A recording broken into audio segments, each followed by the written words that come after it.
A very good afternoon to all of you. Thank you for coming and for being part of this IIMA Leadership Lecture Series.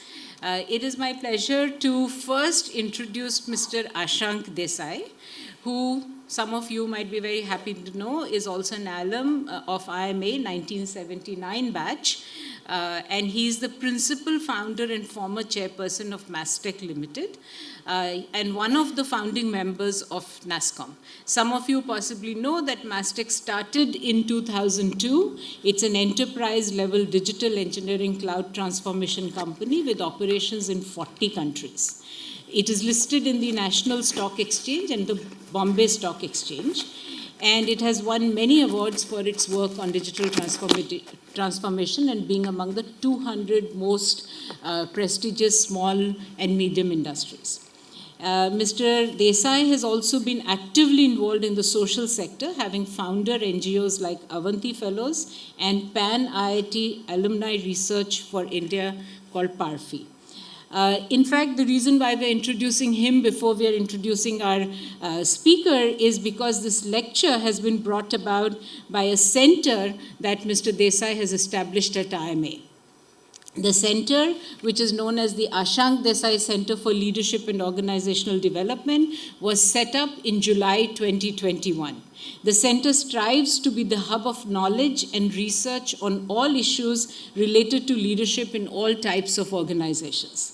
The center has had one chair, Professor Vishal Gupta, and he hosted the first leadership lecture series, and this is the second IIMA leadership lecture series, and thank you, Ashank, for making this happen for us. And to welcome him, Ajo. I don't need anything. No, you need to welcome as well. You can choose which color of video you want. Go for it.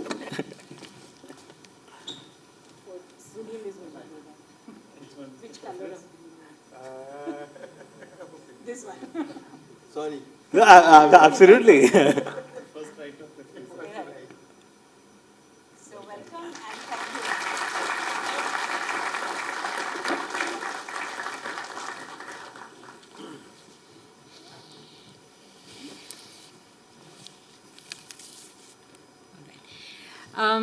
Today, it is also my pleasure to introduce our second distinguished leadership lecture speaker.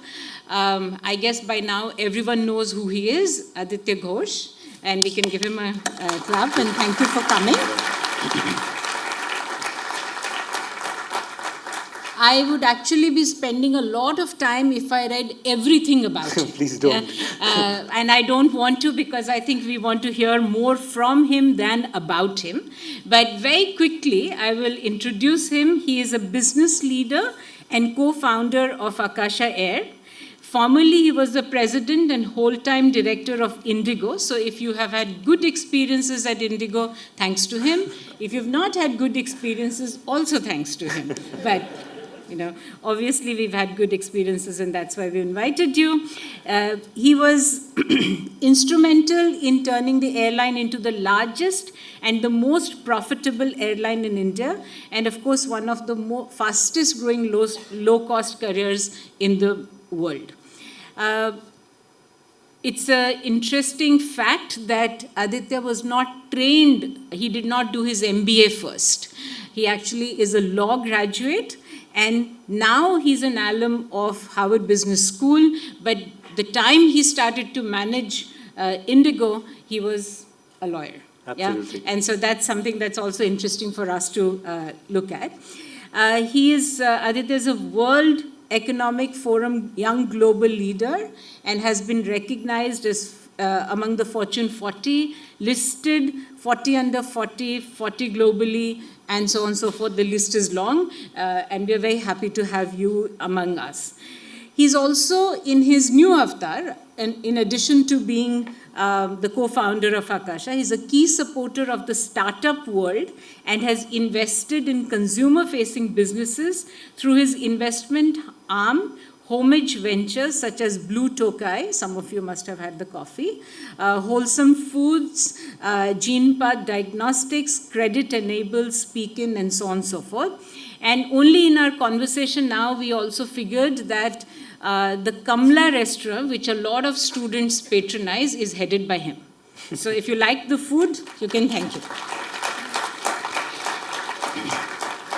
He's a member of the board of directors of Akasha, Oyo Hotels and Homes, Green Cell Mobility, Vadvani Foundation, Tweet Foundation, Ashoka University, among others. He's also an independent director at Ras Al Khaimah International Airport, and he's also a chairperson of the Social Enterprises Central Body of SEVA and the chairman of CIA National Committee on Skill Development and Livelihood. Someday you must tell us how you manage your time with all of the work that you do.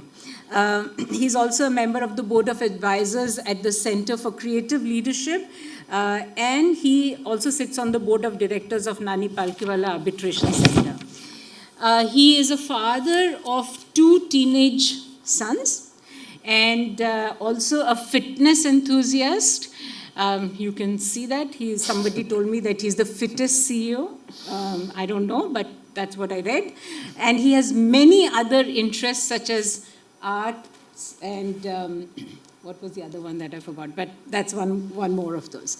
And today we have the pleasure of hearing him talking about his journey as a leader in pursuing excellence. So without spending any more time in, between him and the talk, just after we welcome him, I would welcome you to come to the podium. Thank you so much. Thank you so very much. And you have no choice but Yeah, I'm going to. Thank you. Thank you very much. Oh, I can't pick it up. Okay. I can give it to you. Thank you so much. Thank you. It's a pleasure to you. Yeah, good that I selected this one. This one. This goes better. Thank you so much. Thank you very much. Thank you very much.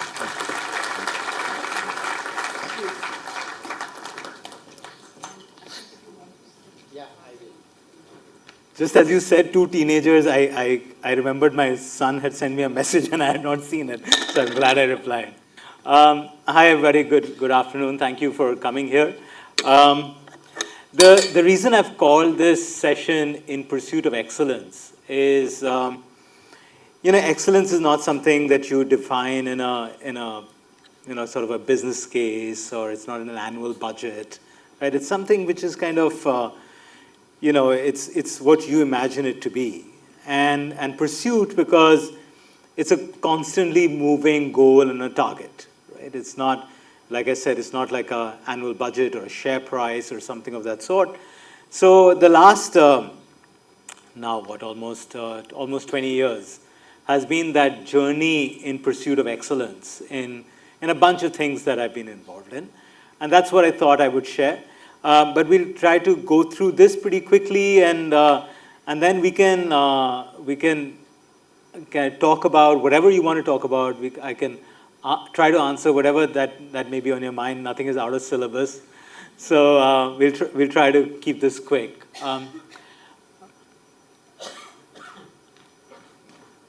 I have no idea who these people are. But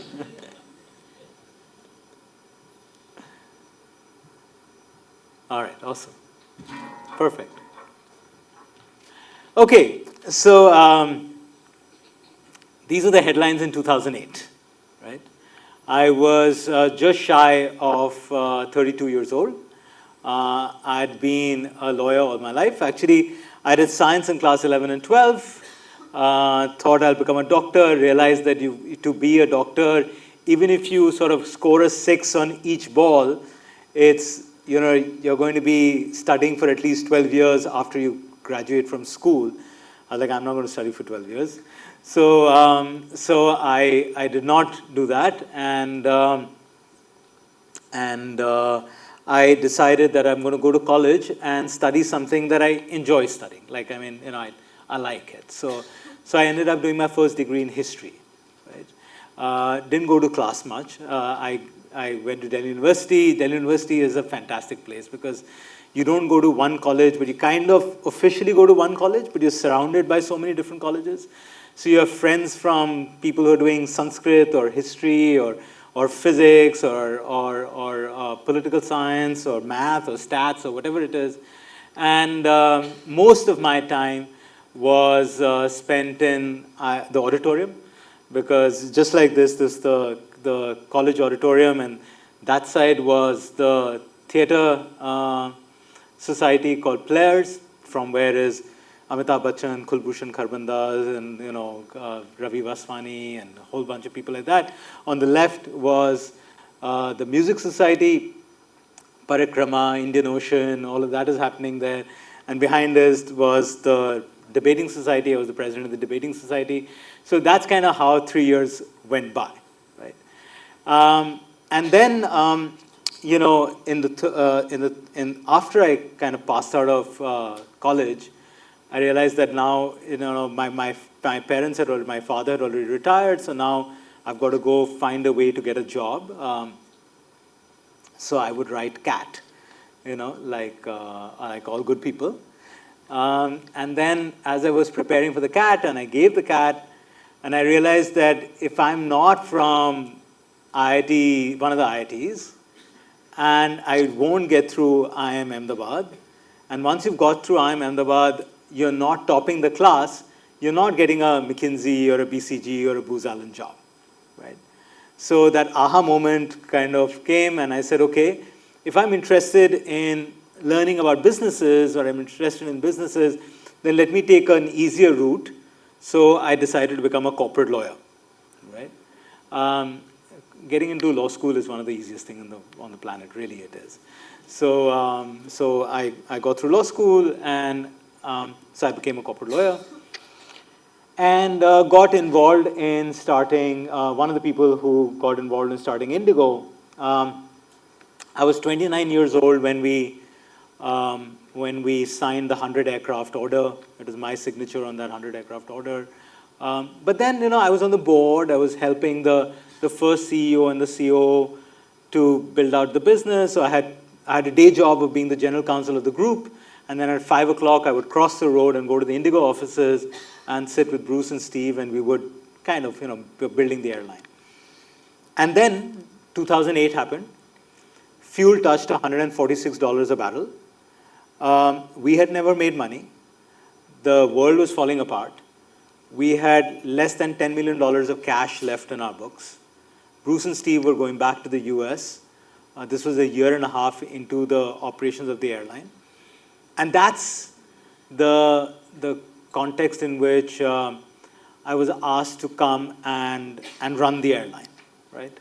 And I promise you, and not because it sounds like a cool story, I was like, this is the dumbest idea, right? This is the most volatile business on the planet, right? And I've not only never been to business school, I'd never even had a full-time business role.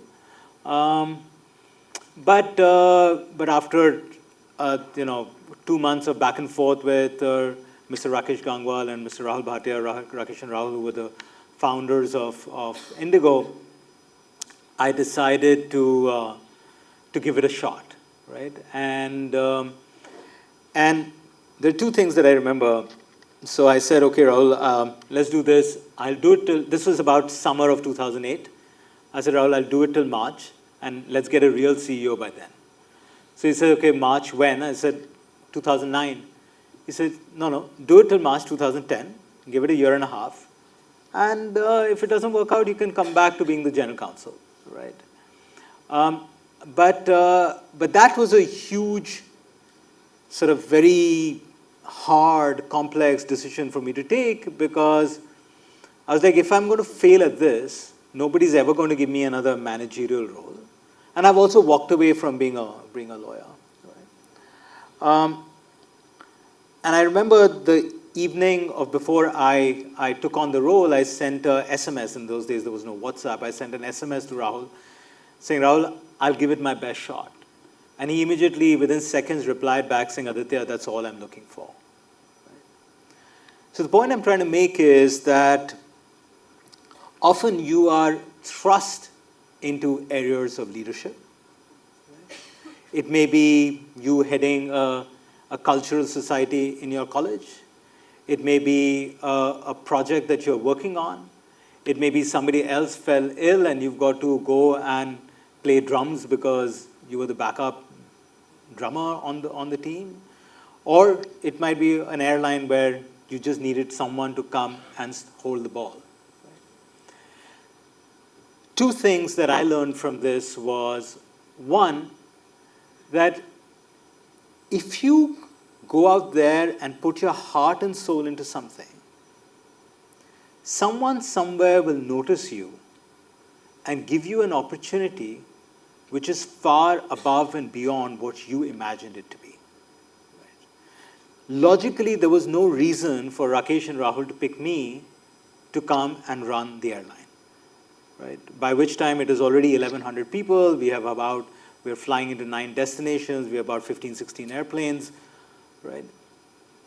But the second lesson was also that when you go and you're kind of dropped into this situation, right, you have no time to now go and get a business degree.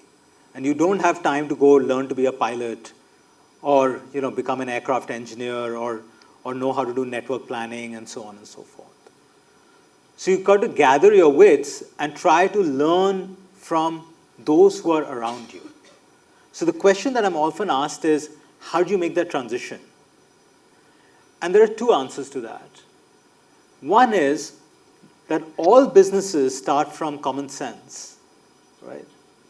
And you have to be able to have the ability to apply first principles to any problem statement that you're looking at. The second is that you have to have the humility to learn from people around you. In my case, let me describe to you the direct reports that I had. My head of engineering had passed out of IIT Delhi before I was born. My head of flight operations had become a pilot when I was 2 years old. My head of in-flight had become a flight attendant when I was 5. My CFO had become a chartered accountant and topped his batch when I was 8, right? And so on and so forth. I was the youngest member of the team. But the credit actually also goes to them to be able to say, you know what, there must be something that this person is bringing onto the table. Let's give him a chance.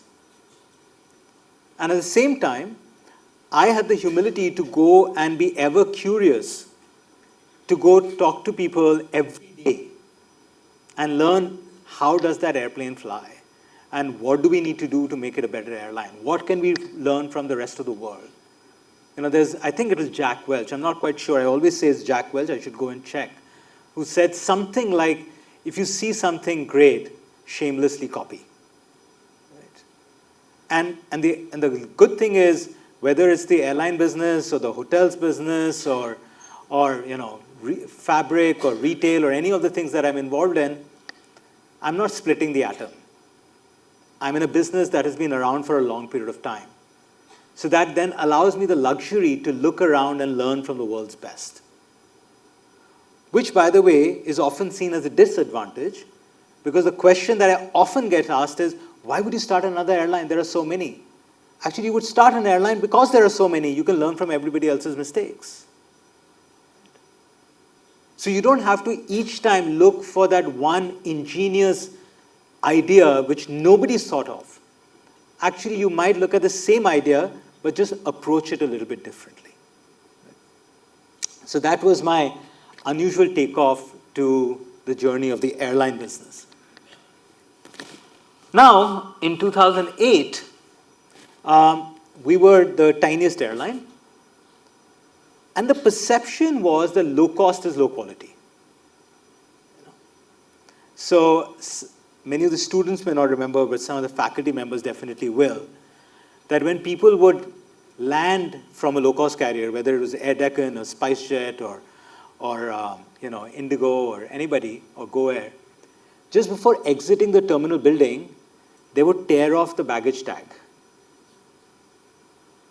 But if they had a Jet Airways or a Kingfisher tag, then that would be, people actually would, if you go to a meeting room there would be briefcases with lots of baggage tags, you know, because that was a kind of a, you know, sort of a badge of honor, and you would just tear off the baggage tag, right?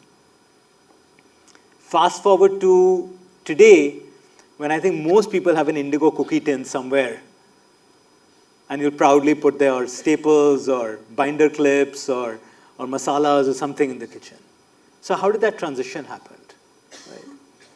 How did that transition happen from being something that people would perceive as being low quality because it was cheap, because it was lower cost, to actually saying this is the preferred mode of transportation? India is the only aviation market in the world where low-cost carriers are the preferred business airline. In 2008 or 9, while this was the situation, by 2012, Indigo was carrying more number of business travelers alone than all of Jet Airways traffic put together. So how did that transition happen, right? How did we create a product? And today at Akasa as well, we have about 50% of our travelers are business travelers. How did we create a product where you broke through that perception? Right? Well, this is a question that business people ask a lot, right? Once they've figured out this is the right business to be in, the question that they often ask is, what do customers want? And I think that's a pretty dumb question, actually. The reason is, customers want a lot of things, they just don't want to pay for it. Right? So really, the question to ask is, what will customers pay for? Right? Think about it. When was the last time that you were booking an airline ticket, you had your credit card in your hand, you were on the app or on a desktop or whatever it is, and you were like, screw on time and safety, which is that airline that serves chocolate mousse on board? I'm going to fly that airline. Where Deepika Padukone will give you a blanket, Yana Gupta will come with a tray of food, right? Never happens. Never happens. Okay? What people want in the domestic sector, in the sort of I wouldn't say domestic, in the 3-4 hour sector is getting from point A to point B on time with your bag safely in a courteous and warm and friendly manner. That's the only thing that people are looking for. Now that answer would change. What will people pay for if the length of the flight changes? If the flight became from Delhi to New York, you're not going to fly on a chicken jungli sandwich and poha. Right? You will want the flatbed and the blanket and so on and so forth. Right? Actually, you won't want it, you will need it. You will need the blanket, and you will need a more comfortable seat, and you will need food, and you will need in-flight entertainment, and so on and so forth. Right? Or, if you were flying only a half an hour flight, and you bought a 1,500 rupee ticket, you're not going to spend 600 rupees on a chicken jungli sandwich and a Coke. Right? You'll be like, I'll get peanuts, right, or bhujia, and I'll be fine. So it's like this. When you go into the game and you're going to play the match, you've got to ask yourself, are you playing T20? Are you playing one days? Are you playing the test match? And that's going to determine what is needed for that day to win the game. Right? So really the difference between, what will people pay for or not is a very important difference to figure out what do customers want versus what do customers need. 100% of the time, businesses that kind of over a period of time start faltering or don't get it right or don't take off, even though you thought it was a great idea, is that because we did not quite figure out what does that customer really need. Right? So, of course, all of you have read and thought and spoken about Kodak. Right? My theory is that Kodak forgot that customers are not looking to print photographs. They are looking to capture images. So when they went into this whole spree of opening printing shops, thinking people will, it'll be convenient for people to come in, you'll email it, and you'll just print out, and, you'll keep keep it and you'll make, you'll create albums and stores, forget, and all of that. They forgot that actually what customers are looking for is not the print. What customers are looking for is a way to conveniently capture an image, a memory, right? When people were flying airlines in India, and remember, 75% of the, or actually more, about 85% of the market was full service carriers. And full service carriers made a fatal mistake of thinking customers are looking for, what they need is a bigger seat, somebody to carry your bag, somebody to clean your spectacles, and so on and so forth. Right? Whereas what customers wanted was, time is precious, I want to get there on time, I want to get there safe, and I want to get there in a warm, friendly manner, without even feeling that this is something cheap. So while this was going on, if you went back and looked at the branding and the visual imagery of Indigo, during those same years, everything was elevated to make it look chic. Whether it was a uniform, whether it was the advertisement, whether it was the color, whether it was the messaging. And by the way, Indigo in its entire lifetime, right? It's now an 18-year-old airline, coming up to 18 years in another month or so, less than a month, right? In its entire 18 years history, it has only had 3 television ads. One was before launch to say there's a new airline. One was in 2011 saying on time is a wonderful thing, right? To drive business customers to it, saying, you should choose on time. Just around that time was also another campaign called we're now a global airline, because we started flying international. And then in 2017, which was a campaign called Small Aircraft, Big News, when they were bringing in smaller aircraft and flying into the regional. Only 4 television ads, total spend would have been less than 5 crores. In its entire lifetime, it's only valued at $17 billion today. Right? Never mistake branding with advertising. Advertising is a mode of communication. Branding is what people come back and love the product for. And by the way, brands get built on 2 principles: consistency and authenticity. How many of you have been to a McDonald's? Have you ever noticed how all the French fries always taste the same? Irrespective of which city, where the potatoes come from, where the salt came from, where the oil came from, and if they can do it with potatoes, we can do it with people, right? So just that consistency of doing it over and over and over and over again is what builds great brands. But the second more important thing is authenticity, where advertising is not a wrapping paper. It's not a gift wrap around an ugly looking box. The product is the box. The box has to speak for itself.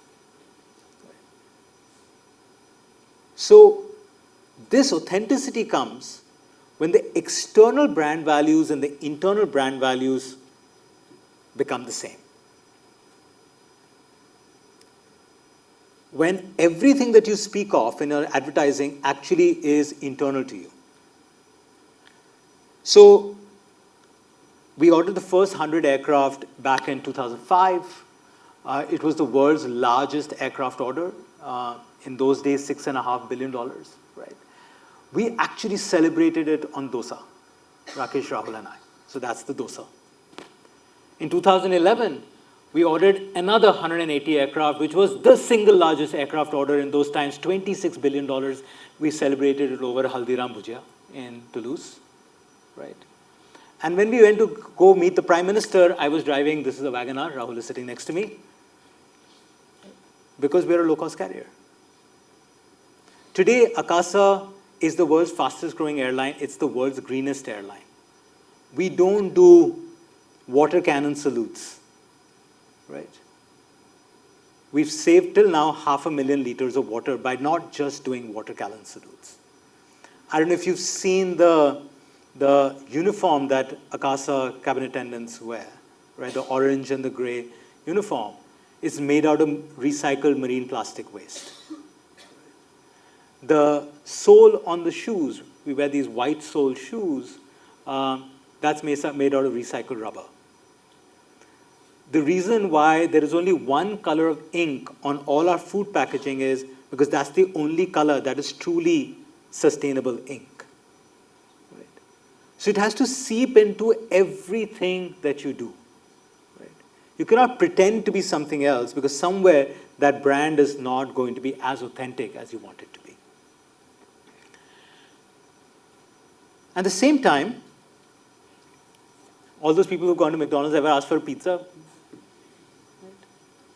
Amazing, right? There must have been, over the years, people who would have come into the McDonald's boardroom and they would have said, you know what, all these consultants, you're going to be one day.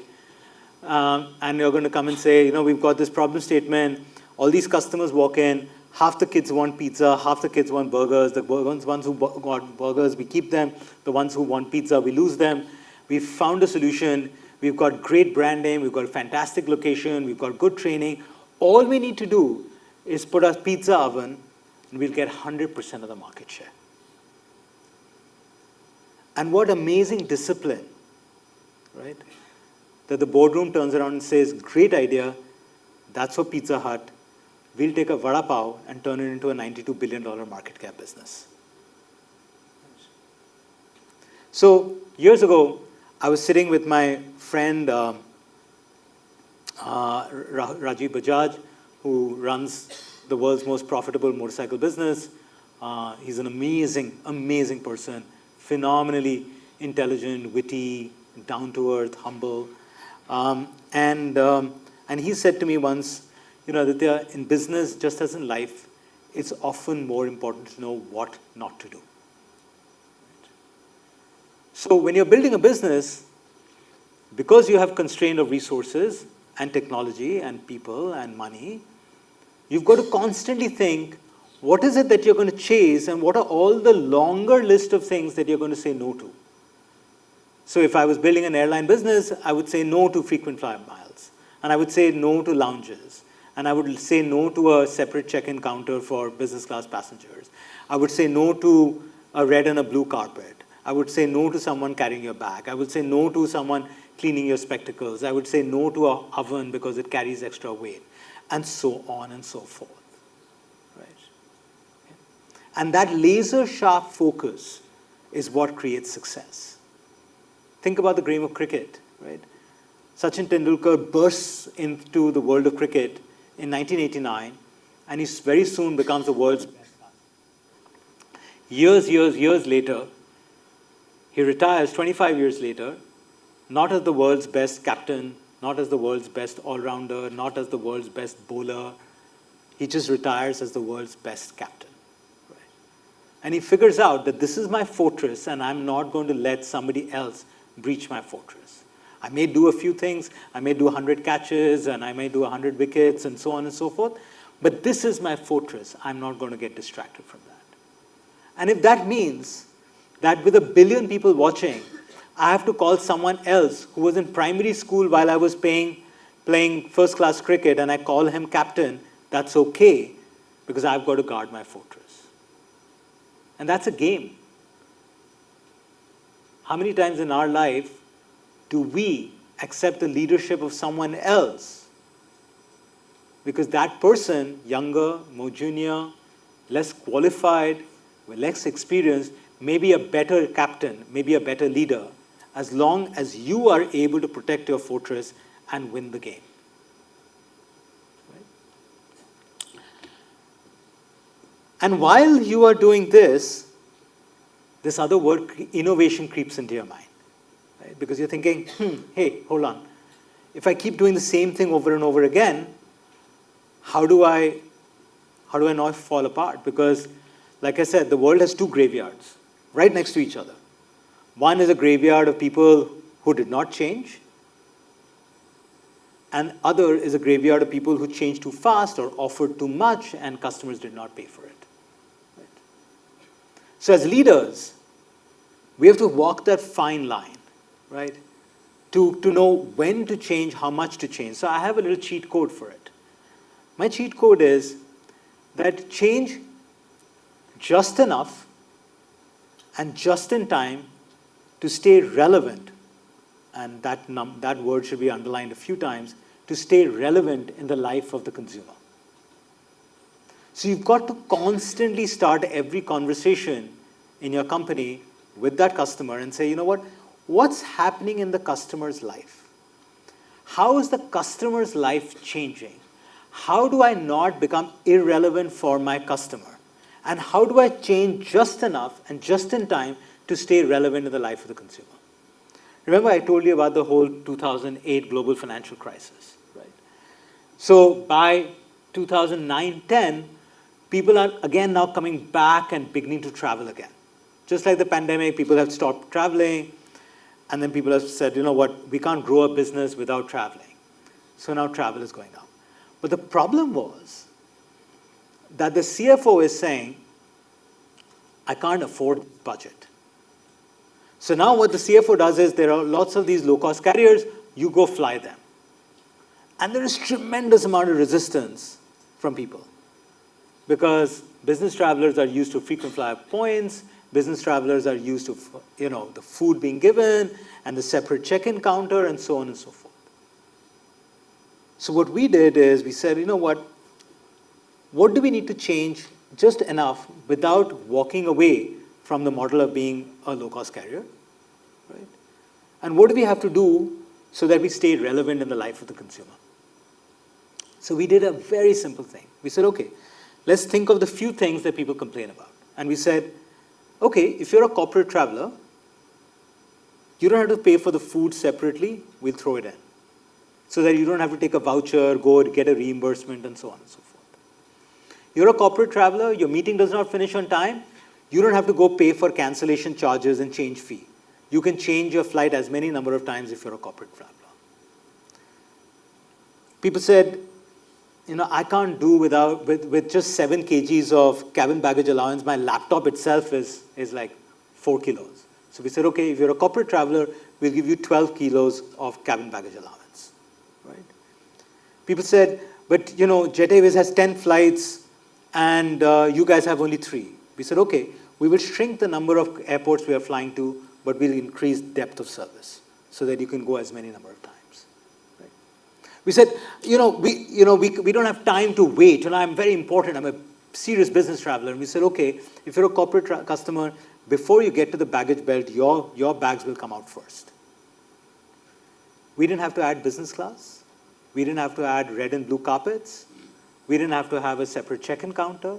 We didn't have to add a frequent flyer miles. And suddenly we said, you know what? We're not only going to give you the points, we're going to give your CFO, who's actually writing out the check, a 30% or 40% saving on their travel budget. Domino's started in 1961 in 3 cities in the state of Michigan. True story. And in the first year, they sold 1,000 pizzas. Today, they sell over 1 million pizzas a day, close to 500 million pizzas a year, from 1,000 to 500 million. Chances are that the taste of the margherita pizza remains exactly the same. But do you think they've not innovated? Do you think they haven't worked on their supply chain? Do you think they haven't worked on their customer interface? They've done all of that without walking away from the fact that they don't make burgers, they're a pizza company, and they'll deliver it to you in 30 minutes with the taste that you are familiar with. Right? When companies compete with each other, they do a bunch of things. They do a bunch of things. They do all of these things. Better food, better service, better on time. Today, by the way, the fastest growing airline in the world is not Indigo, but it is Akasa. The most on-time airline in India is not Indigo, but it is Akasa. The newest aircraft are Akasa. The widest range of food is Akasa. The cleanest aircraft is Akasa. We had this massive global outage on Friday. Akasa did not have a single cancellation. Right? But we're competing. We're competing.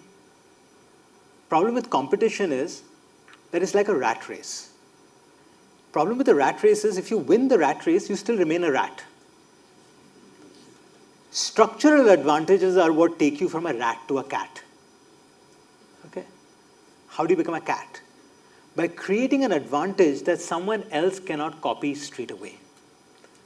So despite being a low-cost carrier, you invest billions of dollars into newer engines because they burn 12% less fuel. Where fuel is, let's say, give or take 50% of the cost, you suddenly added 6% to your margin. So the other airline can get better people, throw more number of cleaners, can make better food, better sandwiches, can paint their plane brighter, can do their better uniform and whatever it is, but it's a rat race. That's not what's going to make them successful over a long period of time. Indigo did not become successful because it turned our planes faster. Today, Akasa turns planes faster. That is not where the game was won. The game was won because you had a superior cost structure and a more consistent service. Imagine, Indigo's cost structure, and now it's all public data, was about 50 to 60% of the Jet Airways cost structure. So 2 planes take off. Each time Jet Airways takes off, loses money. Each time Indigo takes off, makes money. That's why, whether it is the airline business, whether it is the telecom business, the phone business, or any business, cost structure is everything. The company that has the sharpest cost structure in producing smartphones is not Samsung or Xiaomi. It is Apple. Right? Having a ferociously low cost structure, sharp cost structure, has nothing to do with what price you can charge in the marketplace. Today, Indigo still has the lowest cost structure per ASK in the country. It is not the cheapest fare. Being a low-cost carrier and being a low-fare carrier are two different things. You have dumb investors, everybody can be a low-fare carrier.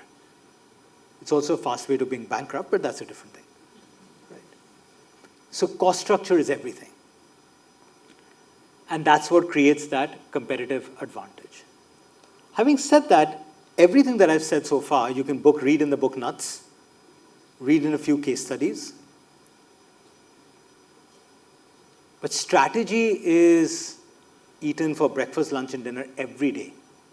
If you look at the manual, a business plan of one company versus another, it almost looks the same. It's like Control F, right, for Windows users.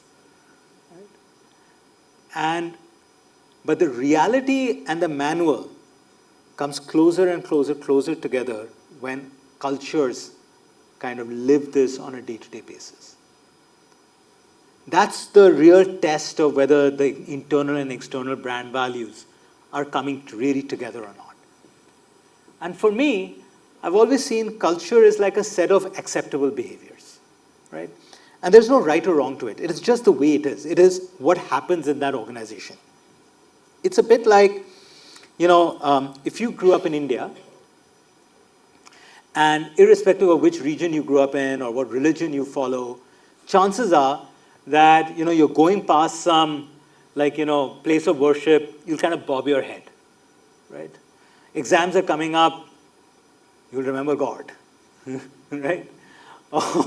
Or you're smoking or you have a drink in your hand and somebody elderly walks in, you'll kind of, do this. Or you'll get up. It's not written in some book. We don't have a book which has like 20 commandments saying, put your cigarette behind your back when your grandfather walks in, right? We just do it because that's what we've seen. That is what is acceptable in our homes, right? Organizations are exactly the same way. It's not enough to write a mission or a vision statement. Mission and vision statements are like New Year resolutions. I want to lose weight, and by, you get into the gym and you pay the first 3 months of fee also, and by the 26th of January, and by Holi, definitely, it's all gone, right? You lose weight when you wake up in the morning and you go for a run, or you go for a walk, or you watch what you eat, and so on and so forth. Same way in organizations too, you got to go do something about it. And that is that set of acceptable behaviors. Just like the human body, just like, as we get older, there are things that we can't do that we could do when you were like 5 years old, like, eat your toe or something like that. Right? But your arteries start getting clogged, and your muscle kind of gets slower, and so on and so forth. And you got to go and actively declog your arteries. Right? Likewise, in organizations too, the system does take over, despite best intentions. And you got to declog those arteries. And you declog those arteries by communicating over and over again, and by demonstrating over and over again that this is acceptable behavior and this is not acceptable behavior. That's what cultures are. That's why, people say, this culture of this company, we are not being able to maintain the culture of this company. You cannot. Because when the leader changes, when, let's say, the family moves from your grandfather to your grandmother to your mother to your father, like, whoever is the head of the family, what's allowed, what is accepted changes. And therefore, another kind of aha moment for me has been, cultures change, values don't have to. You can be a value-driven organization, but you've got to understand that cultures do change. Right? And of course, as leaders, we have a burden of leadership. And that's why she said, if something went right, that's my fault or credit, and if something did not go right, that's my fault too. Right? The buck does stop with me, whoever is the leader. And that's why when the most important customer of Akasa walks in through Akasa, the doors of Akasa, right?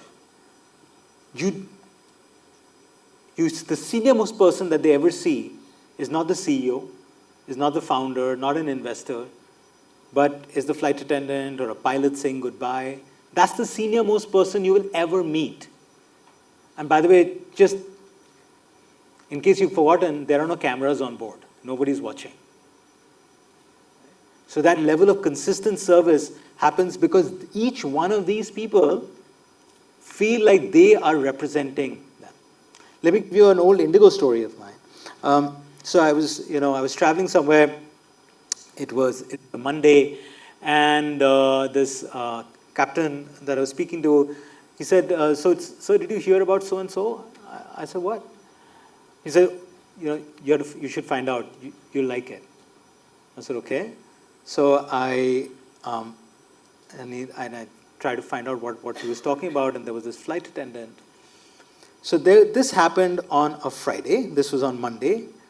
So we had a Dubai Cochin flight, right? And there's a lot of labor traffic that moves on that route. So there was this guy who was boarding, who was a little bit drunk. I mean, you could smell alcohol on his breath. So the younger flight attendant was like, was basically, a little skeptical, and she went to the lead saying, like, "It's all right. I mean, is he misbehaving?" She said, "No, but I can smell." She said, "Okay, it's all right. Let him go and sit. If there's anything that happens, call me." Flight takes off. This person kind of is just sitting quietly. In the middle of the flight, he gets up. He goes to the washroom. So they have a procedure. Flight attendants have a procedure out of safety that if you don't come out, they'll knock and they'll check, because you could have had a heart attack, you could have had a medical emergency inside the lab. And you would have noticed they can open the door from the outside. So this person was not responding. She rushes to the lead. Lead comes in. She knocks on the door. Again, nobody's responding. Then she kind of puts her ear to the door, and she can hear sobbing. So she opens the door, and this guy's just sitting there, and he's just crying. Right? So the story transpires that he had lost his father, and he has to come back for a funeral. And because he has to leave his job, he's lost his job. Or he has to come back suddenly, he's lost his job. Whatever money he had, he paid for the ticket from Dubai to Cochin. Why he's crying is, he has absolutely no idea how to get from the airport to his village, let alone pay for the funeral. So these flight attendants, when they travel international, they used to get a per diem allowance, which they would save. Right? So she had 240 dirhams on her. She takes out the 240 dirhams and gives it to this guy. She doesn't know this person. 240 dirhams at that time was 60% of her salary, monthly salary. Right? And I hear the story on a Monday. She did not even come and kind of make a big deal out of it. And I called her up, and I still kind of get tears in my eyes, or I get goosebumps thinking, will I have the courage to hand out 60% of my monthly salary to an unknown stranger because I was trying? That is culture. When no one is watching. And that happens when the whole organization is built around that. And you kind of do this over and over and over again. Right?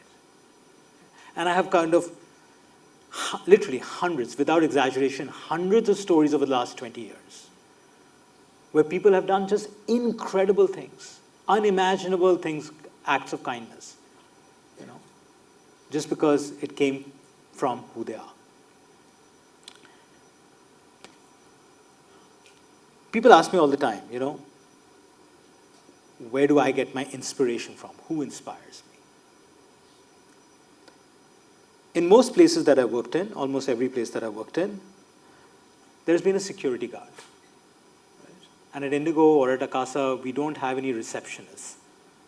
So the security guard is the receptionist. In most organizations, people don't know the name of that security guard. Right? There's not some big promotion coming up at the end of the year. They're not going to get some massive increment. Without even the expectation of someone knowing your name, this person shows up every day in iron clothes, waving through water, sun, traffic, floods, polished shoes, and puts his or her life on the line every day for people that he or she doesn't know. What greater example of work ethic that you can think of, where you can say, one day I want to get to the stage where without the incentive of someone even knowing my name, I will pour in that much honesty and purpose into whatever is my work.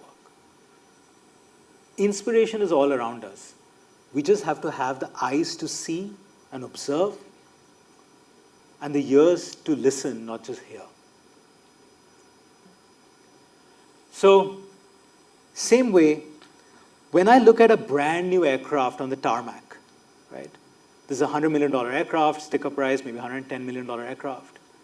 Every time I go in and see this aircraft, like full of revenue-paying passengers, experienced cockpit crew, courteous flight attendants, aircraft has been cleared, doors closed, engines spooled up, ATCs given clearance. If that marshaller does not come and let that airplane start to fly, as the CEO of an airline, you cannot get that aircraft to move 1 inch. Every time I think this is an amazing business, which teaches you on every takeoff how we are all equals here, we just have different roles to play. And that's the power of this business. That's what makes it so exciting. That's what makes me come to work every day. That's what makes leadership such an addictive drug. Because, You make an impact on people, and people are making an impact on you every day. And what are our biggest risks? Our biggest risk is not the US dollar, the rupee, or the Indian economy, or the elections, or this, that, and the other. Our biggest risks are complacency and arrogance. And as you become better, as you top the class, as you get to a better school, better university, better job, and market leader, and the CEO, and so on and so forth, this becomes the bigger and bigger and bigger risk: complacency and arrogance. And there are only two antidotes to that: humility and respect. Humility to know you don't know everything, and respect all those people on whose tall shoulders you're standing today.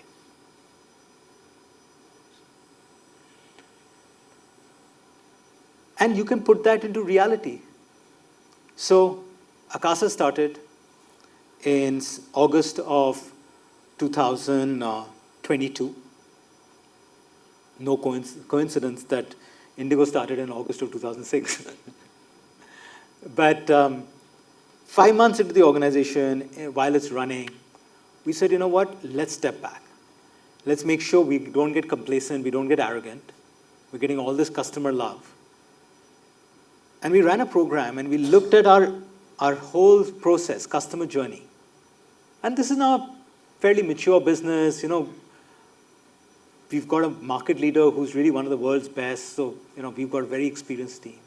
And we said, we're going to go back and look at our entire customer journey and try to look for friction points. Where can we make it life easier for our customer? This is 5 months into our operation, right? And we found 567 friction points, which we are now actively working away at. So when I say complacency and arrogance, it's not just an esoteric philosophical concept. It is something that you can bring into everything that you do every day. Indigo became the largest airline in the country in 2011. Every day, I often say, we used to go create controlled paranoia within the company, so that we would think somebody should not come and do an Indigo on us. Now I can get a chance to do an Akasa on Indigo. But that happens to all market leaders. Right? And finally, the last thing that I'd say is, this picture is from early July of 2018. I've already announced my exit from Indigo. So, this really, I was lucky, fortunate, this super celebrated leader. And I had no idea what I'm going to do next. I was in a reasonably comfortable position. And this is in Kasoli at my friend Rahul Bose's home. And I was meeting somebody for the first time, elderly gentleman, he was 67 at that time, was a very, very senior journalist. He used to run the BBC in South Asia at one point of time. He was battling cancer at that time, but just had an amazing spirit to live. And he looks at me and he says, we're staring out into the mountains like this. And I'm fortunate I have the photograph from that evening. And he said, whatever you do, don't become a prisoner of your past achievements. So I said, thank you. And then 10 seconds later, I said, you know what, I have no idea what he just said to me. Right? So I again said to him, I said, can you explain to me, what does that really mean? He said, Aditya, look, you've had this amazing career. Now, whatever you do next, don't think you've got to beat that. Let this be a fresh start. Who knows whether you'll be as successful or not, or whatever it is. Whether you'll have the same amount of awards or recognition or newspaper and television interviews or whatever it is. Go at it, with the same newness that you had when you were 32 years old. And there's something that I want to last share with you, which you will not relate to. But it was a very important thing because I read the same sentence in another way. I got 58% in my class, physics, class 12. Right? Okay. If I had become a prisoner of that mark sheet, I would have determined my life in that manner. I got 58% because I was reading Robert Ludlum for the 5 days before my physics exam, so I was at fault. That's why I dare not give it for re-evaluation. Or gir jata. Right? But whether it's your past achievement, whether it's your past mark sheet, whether it's your past failure, don't become a prisoner of that. Every day is a brand new day. You just woke up smarter this morning, and it gives you a chance to chase your dreams all over again. That's why I wear this bracelet which says chasing dreams. So thank you very much for having me.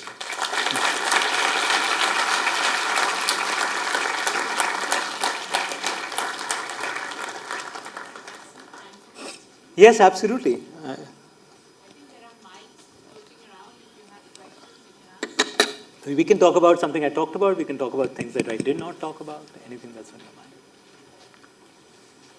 Just give me your name so that I can address you correctly. Hi, Aditya. My name is Parth, right Parth, here. yes. Parth, I'm a PGPX student here. Let them see you too. Okay. My question is very simple. You spent a lot of time talking about how people throughout the value chain of service delivery add sort of very irreplaceable values into the system. Can you throw some light on the steps that you have taken within Akasa for pay parity and pay equity throughout different value chains? Well, that's actually nowadays much simpler, because it's so data driven, right? Pay parity, equal pay. Actually, we've now kind of really pushed that boundary way beyond all of this. So, for example, I'll give you a few things. When I took over the role at Indigo in 2008, 18% of our workforce was women. When I left in 2018, it was 43% of our workforce. Right? And when I say that, people are immediately thinking, but all the flight attendants are women. Right? 35% of managers and above were women. Right? 1/3 of the leadership team was women. At Akasa today, within the first year and a half of our operation, right, 38% of our workforce is women. Right? Half of our leadership team is women. We have insurance policies which cover transgenders. We have insurance policies which cover partners and so on and so forth. So I think, this whole, I think, every time you got to kind of pick a battle and say, both from intention and data, you can find a way to constantly, stretch this and push that limit, right? So whether it is, or for that matter, whether, when young people, and we have a lot of people who come and join us straight after high school. So how do you create policies where they can go and, get a degree and, do better and so on and so forth? Or for that matter, people are going off, sometimes pilots have to take time off because they have to take care of elderly parents, or women have to take, go on maternity leave. When they come back, not only do they come back on track, but how do you give them extra trainer wheels so that they can catch up with where you left off? So I think you can kind of keep pushing these to wherever, you can find an opportunity. Really. Sir. Yeah. This side. Hi. Hello, sir. My name is Ankit. I couldn't ask you the question earlier. Yes. So I wanted to ask that Akasa positions itself as the greenest airline, and then well, at least that's our audacious ambition. Yes. And also along with that, the most affordable, that is one of the aims. And when you will try to grow in the Indian market, over a point of time, you will have to tap the untapped market, which is going through the railways at this point of time. So over a period of that horizon, how do you see yourself or the airline to be able to tap, to connect all the three? Because being green comes at a cost. Yes. And at some point of time, the aviation industry also at present runs it with a wafer-thin margin. So don't you think it will be difficult in the long run to tap all the three? And how will you be able to do that? Yeah. So Ankit, actually, that question can apply to being green. That question can apply to being on time. That question can apply to having, high quality training and so on and so forth. And I think it is in almost any business, and not just the airline business. The airline business more so because of the wafer-thin margins, as you said. But in any business, you'll always be constrained by resources, right? Even in businesses that are funded by governments and so on and so forth, you'll always have a resource constraint. I think the only answer to that is, what are the things that you're going to say no to? You know, because cost creep happens in tons of different ways. You know, so the sort of, if I had to give one summary answer, that would be pick a few things that you're going to promise and deliver on, and the others either don't do at all. If you can do it, it's okay. Don't even talk about it too much, right? But really pick those 3 or 4 things which are going to be a fortress that you're going to be known for, and just drive that, you know, over a period of time. I think that's the only way. You'll kind of literally save money somewhere and pay for it somewhere else. But yes, each one of these things will come at a cost. Yes.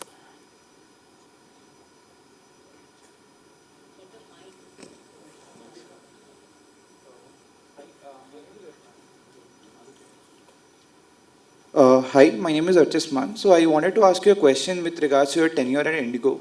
So what I noticed was, as you spoke about the growth of Indigo from a small airline to India's largest airline, one thing which I noticed was the adoration that you received from the employees of Indigo, and it continued far after you have actually left the airline. So how do you, as a leader, create an impact across your thousands of employees, and how does it last beyond, you know, when you have left? So what is the secret sauce behind that? Sorry, your name was? Archisman. Archisman.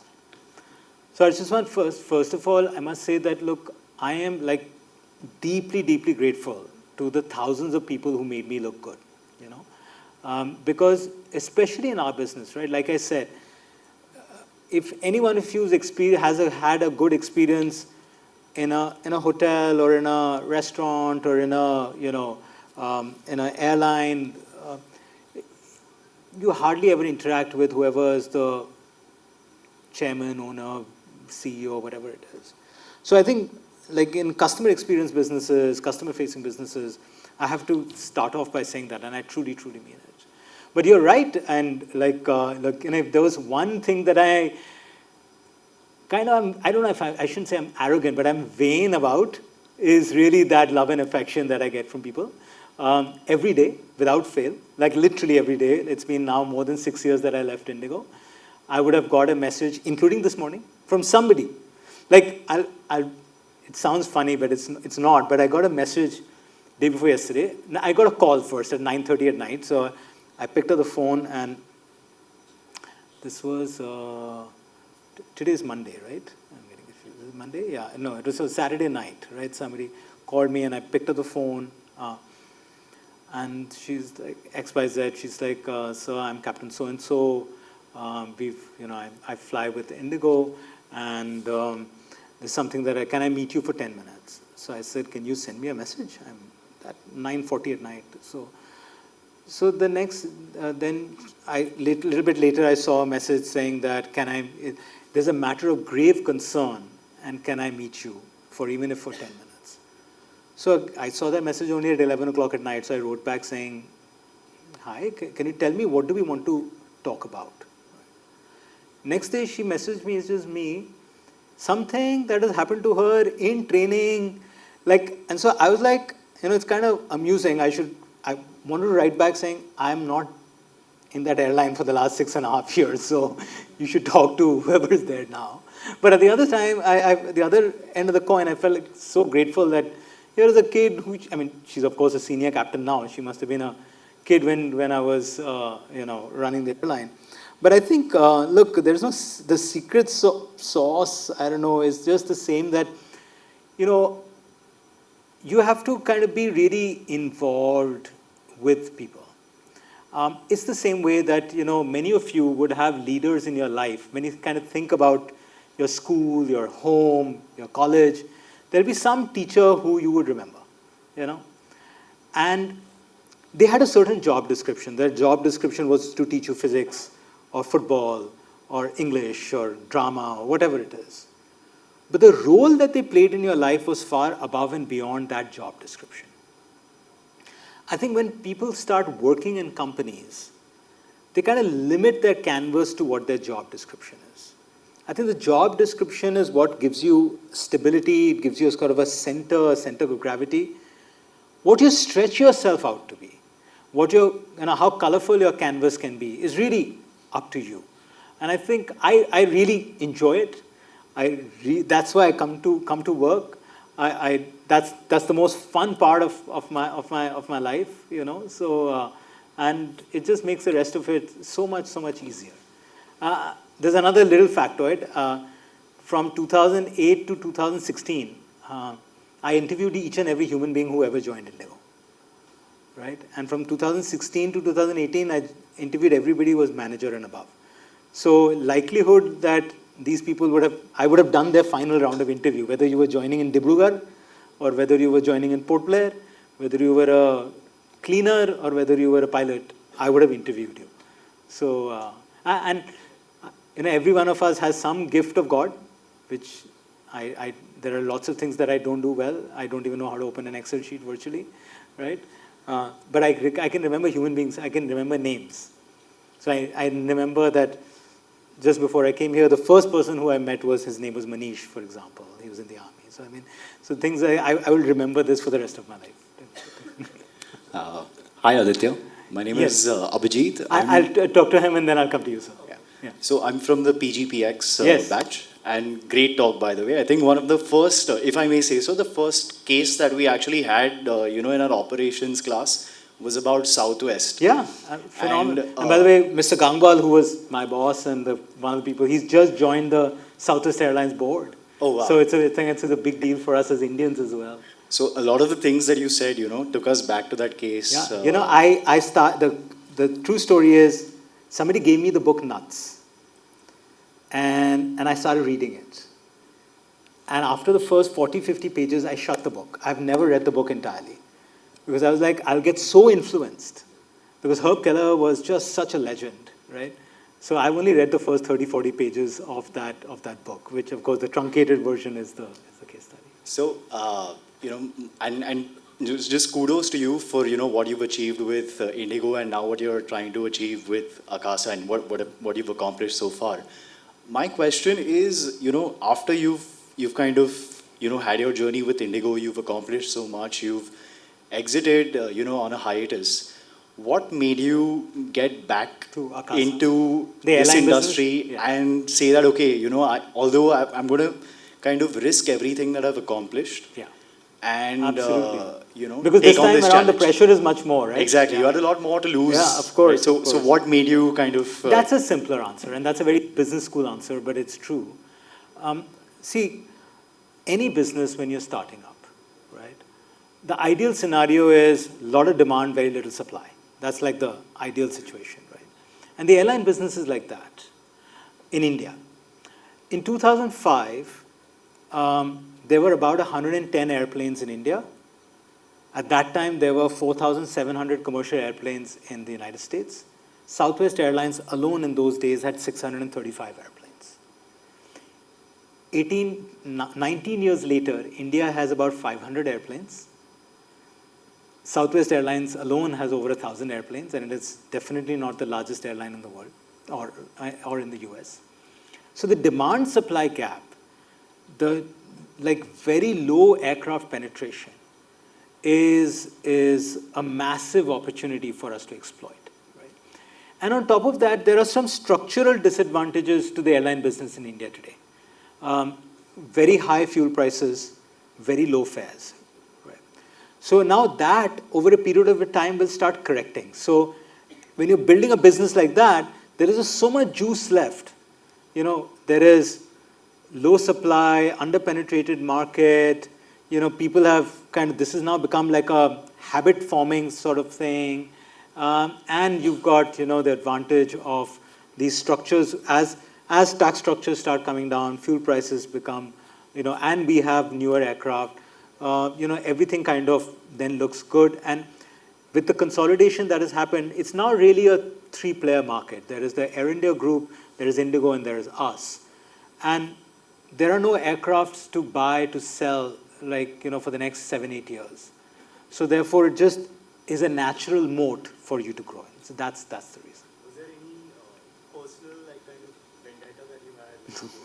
It was just purely No, I got a call from RJ, Mr. Gunjanwala, and RJ said, "Dekh yaar, he sent me something, I was looking at it, I was having a call, and so he said, देख यार, मतलब तू आएगा तो इस पे पैसे लगाएंगे, नहीं आएगा तो कुछ और कर लेंगे. But I said, no, this is a very interesting business to be in. But of course, it was Vinay's idea first. Vinay is the one who first called me on this thing. Middle of the pandemic, lockdown, he's in Bombay, I'm in this thing, afternoon. We can't step out of the, door. And he calls me and says, Aditya, I've been thinking about this thing from yesterday. So you're the first guy I'm calling.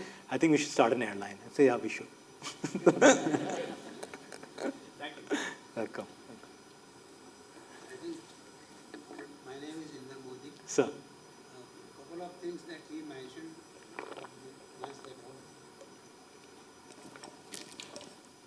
Because in all this long talk, I didn't hear the name of Rakesh Jhunjhunwala. And Akasha, I thought was his baby. Yeah, absolutely. I think we are very deeply grateful for him to support the idea so early on. I first met RJ when I was doing the Indigo IPO. That's how I first met him. Vinay reached out, and the true story is that actually my father was really unwell at that time, so I kind of ghosted Vinay. And and then after 6 months, RJ called me, and he started telling me, or his colleagues started telling me, and I said, is this Vinay's idea? He said, yes. So I said, in interest of full disclosure, he's spoken to me about it.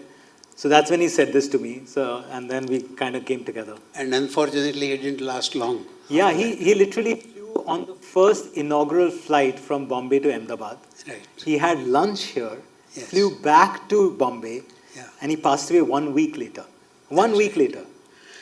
And if I got you correctly, you mentioned somewhere that BlackRock said that if you find something good, I think it was Jack Welch. copy it, I think it was copy it Jack. shamelessly. Yeah, Did I hear you properly? correct. And would that apply to your following some of the things that Southwestern? Oh, absolutely, for sure. Because I have traveled on Southwestern, Absolutely. and when I started For sure. using Indigo, I felt there was some similarity absolutely. of my Absolutely. experiences. I think the biggest thing was the belief that Herb Keller had in people and culture. You see, by the time we started, Southwest Airlines had already been around for more than 35 years, right? So the fact that single class, one type of aircraft, that was established. Southwest had done it, Ryanair had done it, EasyJet had done it, AirAsia had done it, and so on and so forth. But I think we looked around the world, at least I looked around the world, and there was just so much to learn. There was something to learn from Southwest. You could learn the cost structure focus from Ryanair. You could learn the Airbus operations from EasyJet. So but there were things from Singapore Airlines. Yes, that happens even today. I'm ever curious. I'm constantly looking to see things that I can copy. One last small thing. Please. If I got it rightly, you mentioned about Kodak. Kodak, yes. And you said that they didn't adapt to the emerging technology. Well, the funny thing is that in 1975, they had already a patent. Please let me complete. Yes. So it's not so much technology, but I think where they lost it was they did not kind of focus on what the need of the consumer was. You remember Remington Rand? Yes. Remington Rand? Absolutely. That typewriter going out of fashion Yes. was an evolution. Yes. And therefore, from that Kodak type of film, pictures and all that, photography, to the digital photography today is an evolution. So I wouldn't blame Kodak company that they didn't graduate into the new technology order. It was just evolution. They probably didn't get into that. I think so. Likewise, typewriter company, Remington Rand was the brand. Yeah. And there is no more. I'll tell you where my nuanced disagreement there is that Kodak itself, actually their engineers had come up with the first version of the DSLR. And this was discussed in 1975.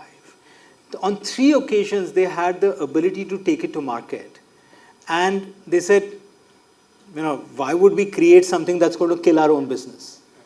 But ये मैंने राजीव के साथ भी discuss किया है with Rajiv Bajaj. And Rajiv, of course, famously shut down the scooter business and started the motorcycle business. And he had told me that, Aditya, things were so bad that you had to kill that business. And of course, for him, third generation, like from that family, to not only have it's not like some young newbie startup who says, yeah, scooter is out of this. Here is your family legacy that you're going to kill to create a new legacy. And then, of course, Bajaj Finance is another, phenomenal success. The two brothers are fantastic. Yes, they are. They really are. Good evening, Aditya. If I may, ma'am. Right. Good evening, Aditya. I'm Parth. Can we have also one of the women ask? So there's one lady with a red bag. But you go ahead and then we. Yeah. So you spoke about Akasa's moat and you spoke about the engines which give you a competitive advantage through cost advantage, right? Now, when we talk about Indigo here right now and your framework of changing just enough to stay relevant to your customer, how does this framework fit in if Indigo has to strategize against your moat? Because it's a high capital intensive industry and with changing just enough to stay relevant might not help. Having said this, I would like to get insight on basically your approach to a problem statement and how do you generally go solving on a problem? So the answer to the first question is, of course, now Indigo is a very different airline from what I left 6.5 years ago. They now want to do long haul, this, that, the other. So now they have a completely different strategy altogether. Now they want to be a global airline with wide body airplanes and all that. Now whether they'll be successful or not, that's another 10-year, 15-year journey. So I think they are trying to compete now with a different competitor. How I kind of think about it is very simple. Yeah, I always ask myself, what is it that we are trying to solve? And then try to break it down to say, what are the steps to it? And then try to see, are there actions that kind of, really answer to that? Because in the past, I have made mistakes. I've done things where I was not quite clear. I thought it was a great idea, but it was not trying to solve something real. So it was a waste of time. So I think now I've become much more granular into saying, it's a conversation I was having with one of the startups I have an investment in just before boarding the flight. In fact, as I was boarding the flight, and I kept asking the founder, tell me, what are we trying to solve? What is the question that we are trying to solve? And then, therefore, what are the actions? And then see, worth it, not worth it, how much time are you going to, put on it? And is there a measurable thing? How do we know if I make this effort, is it going to score runs for me or not? So that's how I kind of think about it today. Yes, go ahead. I'm sure I'll be able to, can we ask her and then we can go back to her? Go ahead, I'll be able to hear you, I think. Yeah. Both of you, yeah.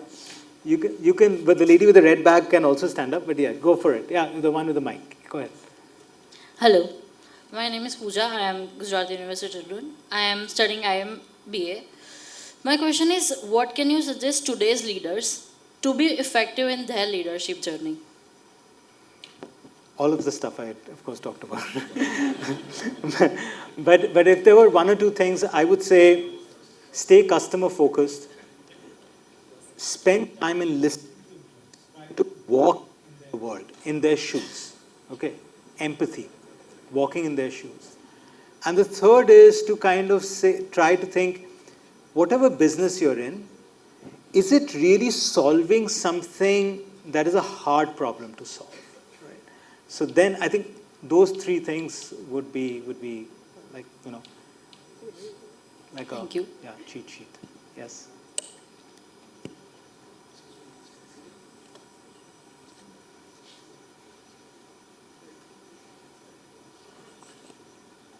Hi Aditya, Yugam here.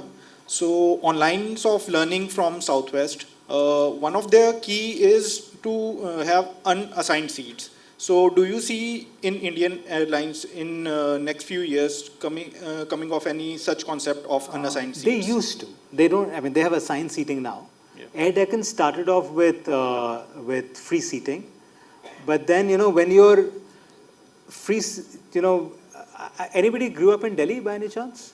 Anybody, right? So I grew up in Delhi too, I used to take the DTC bus, the Delhi Transport Corporation bus. So, and we used to have these university specials which would take us. So one of the early skills you had to learn was if you were 4 friends, you would get into the bus, take out your handkerchief, and you had to throw it. And all the 4 handkerchiefs had to land on adjacent seats so that 4 of you could sit together. तो हमारे यहाँ पे ना वो discipline नहीं है. So what was happening was it would lead to more chaos and delay the boarding process as opposed to hastening the boarding process. So I'm a big firm believer in assigned seating. Yeah, sure. Thanks. Okay. Yes, go ahead.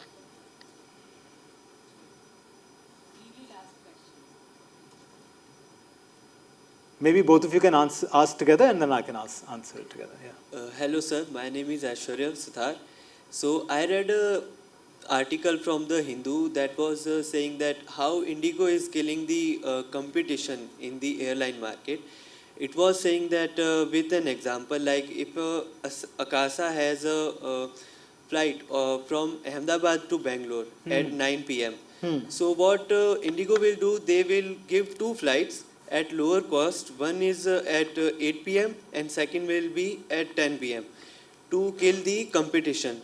So how do you see I mean, that's fair game, right? It's like you came up with a motorcycle which was a 125cc motorcycle. Somebody will come up with a 110cc motorcycle and a 125cc motorcycle and a 135cc motorcycle. So I think that's fair game. They have the capacity to do that.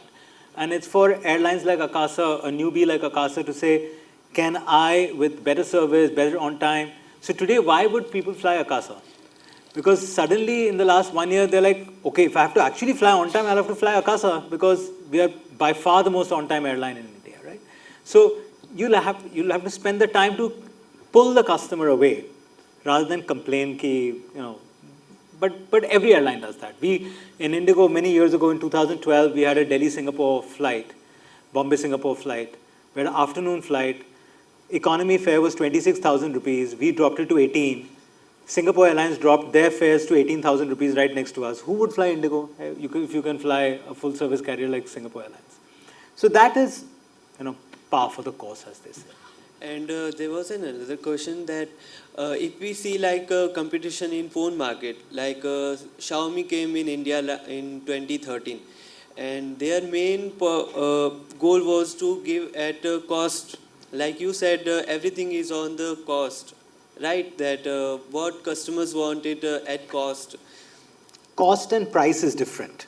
That's what I was mentioning, So somebody trying to give something at a cheaper price or a fare is very different from whether they have the cost structure internally to be able to afford that. So all of you must really, really remember this. It is easy for anybody to be a low price offerer or a low fare airline.